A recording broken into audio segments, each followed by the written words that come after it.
In the studio with me, I have one of the founders of Jimmylines. My name is John Peter Crore, the host for today's program as we look at Jimmylines comes in as a labor company as one of the things. Today's discussion, we are going to look at whether these companies are registered. One of the challenges that we have with the labor companies is trafficking.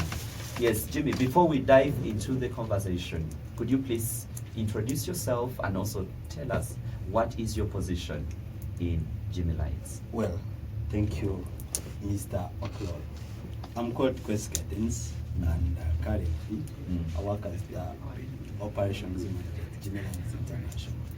As an operations manager, and a number of issues have been raised concerning the labor companies. Some of them are not registered. What assurance do you have for the viewer of MISD, a media, that Jimmylines is the best? First of all, Jimmylines International is a licensed company under the Ministry of Gender, Labour and Social Development. So we make sure that the people we take abroad, they all go under contracts. So before we export any candidate, we make sure he has a contract and is well signed. There are instances, there was a story circulating on social media about one of the companies, I think, which had given the contract, just like what you said, that no one leaves the country or no one is exported without the contract. Now, this comes in, there are some people who have complained that contracts are given, but they are not followed. You breach the contracts. For us at Jimmylines International, we do follow up. How secure are these contracts? How secure are they? Is it between you and the person being exported? It is between us and the government, the other side. The government, the other side. Yes. Does this person have a contract? Yes, please. Even before you leave, you have to sign a contract when you stay in Uganda. So looking at what is happening in Iran today, Iran, USA, then Israel, how have you managed to stay operational even in such? Yes, because we first brief these candidates before we process for them. Of course, we encourage them not to switch from these contracts to other contracts which are not.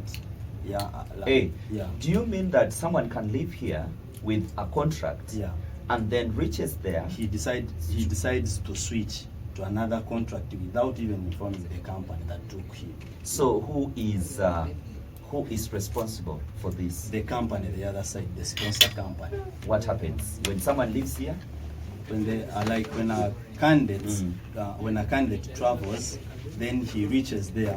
Maybe the salary is low. Maybe he or she is not comfortable with the work he or she is doing. Then he can decide to switch without informing the company this side in Uganda. Okay, that has been the operations manager for Jimmy Airlines. Now, in our subsequent discussion that will be held on Saturday, we shall also have a few of those that have traveled using Jimmy Airlines as the labor company. We shall have them in the studio. I wish to say bye-bye and of course stay safe, and of course on the 12th of May 2026 we shall all be heading to Kololo to see President Yoweri Museveni, who was elected for his term from 2026 to 2031. I think you've seen that. So bye-bye for now and keep safe.